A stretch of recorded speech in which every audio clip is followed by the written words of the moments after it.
हमारे देश में एक तरफ जहां पर हादसे पर हादसे हो जा रहे हैं, लोगों की जान जा रही है, चाहे वो अहमदाबाद का प्लेन क्रैश हो या फिर केदारनाथ में हेलीकॉप्टर का क्रैश होना हो या फिर मुंबई की लोकल हो या फिर पुणे का ब्रिज हो, एक के बाद एक घटना हमें देखने को मिल रही है जिसमें लोगों की जान जा रही है।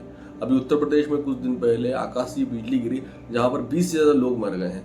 तो ये चीजें हमें बहुत डराने वाली है, बहुत सतर्क करने वाली है। हमें इन चीजों से कैसे निपटना चाहिए इस बारे में सोचना चाहिए।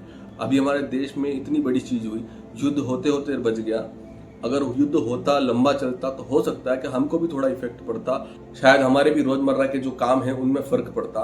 लेकिन ये चीजें जो हो रही है इस पर सोचने के बजाय हमारे देश में कुछ स्टेट्स ऐसे हैं जहां पर लोग भाषा के लिए लड़ रहे हैं, कह रहे हैं कि अगर तुम बाहर से आए हो और अगर तुम्हें हमारी लोकल लैंग्वेज, हमारी मदर टंग नहीं आती है तो तुम यहाँ पर काम नहीं कर सकते, तुम्हें यहाँ पर काम करने का कोई अधिकार नहीं है। बोलणार नाही मी, बोल ना तसं आता.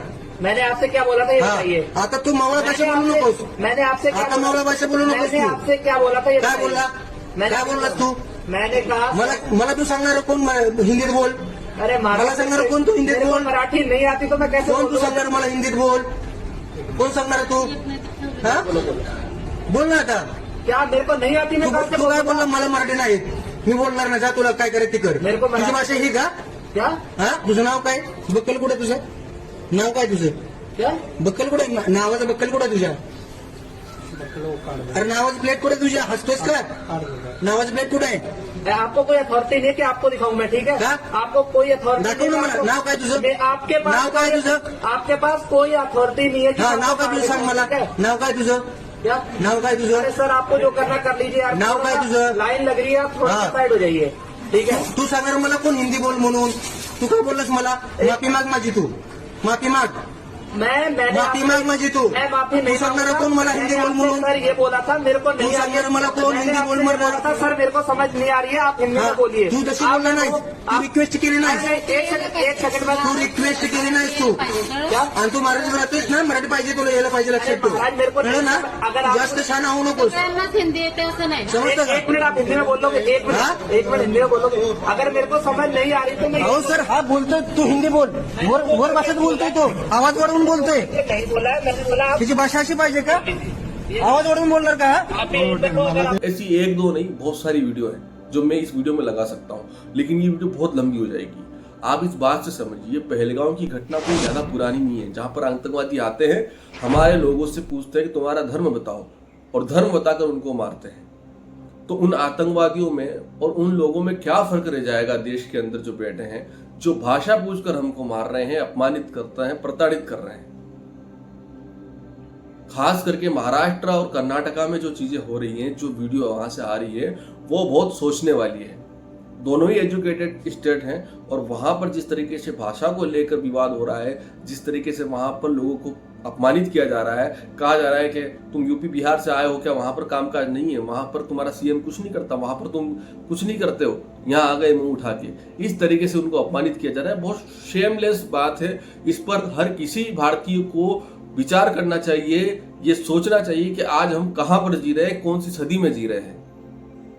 आपके स्टेट के भी कई लोग अदर स्टेट में जाते हैं, वहां पर बड़ा बिजनेस करते हैं और अपने घर लौटते हैं, वहां पर उनसे किसी भी तरीके से कोई भाषा का विवाद नहीं होता। आप कहीं हेरिटेज साइट पे जाते हैं राजस्थान की, वहां पर आपसे आपकी भाषा नहीं पूछी जाती, और होता यह है कि आपको आपकी लैंग्वेज की सहूलियत वहां पर मिल जाती है। आप मध्य प्रदेश के महाकाल मंदिर आते हैं, वहां पर आपसे आपकी कोई लैंग्वेज नहीं पूछता। महाराष्ट्र और कर्नाटका में सब लोग ऐसे नहीं है, लेकिन जो कुछ लोग हैं जो इस चीज को लेकर एग्रेसिव हो रहे हैं अपनी मातृभाषा को लेकर, उनके लिए ये सोचने वाली बात है कि कम से कम आप फोर्सफुली तो उनको ये मत कहिए कि आपको हमारी भाषा सीखना पड़ेगी, और अगर नहीं सीख पाए, नहीं बोल पाए, तो आपको आपकी दुकान रोजगार बंद करके अपने गांव, अपने स्टेट वापस जाना पड़ेगा। ये बहुत शर्मिंदगी की बात है।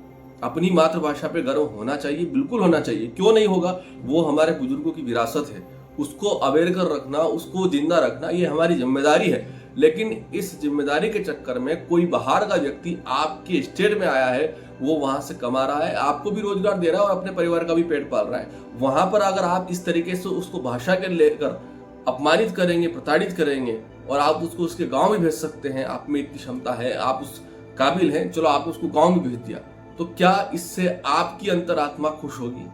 क्या वो महापुरुष जो अखंड भारत का सपना देखते देखते चले गए, चाहे वो छत्रपति शिवाजी महाराज हो, चाहे वो महाराणा प्रताप हो, चाहे वो और हमारे जो महापुरुष रहे होंगे, क्या उनकी आत्मा को इस चीज से शांति मिलेगी?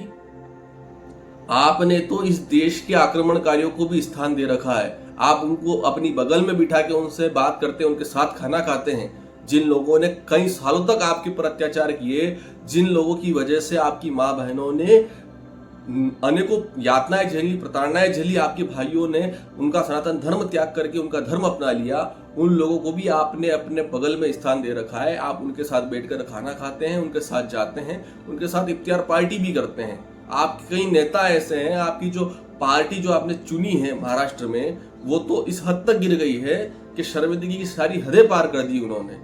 आप उन जैसे मुगलों के वंशजों को अपने पास बिठा सकते हैं, लेकिन अपने ही भाइयों को आप अपने स्टेट में काम करने से रोकते हैं। ये बड़ी शर्मिंदगी की बात है। इस पर हर व्यक्ति को विचार करना चाहिए और भाषा की वजह से कम किसी व्यक्ति का अपमान नहीं करना चाहिए। खास करके यूपी, बिहार, राजस्थान से जो महाराष्ट्र में लोग रह रहे हैं, उनको उनका स्टेट का नाम लेकर पूरे स्टेट को गाली देना ये बहुत गलत है।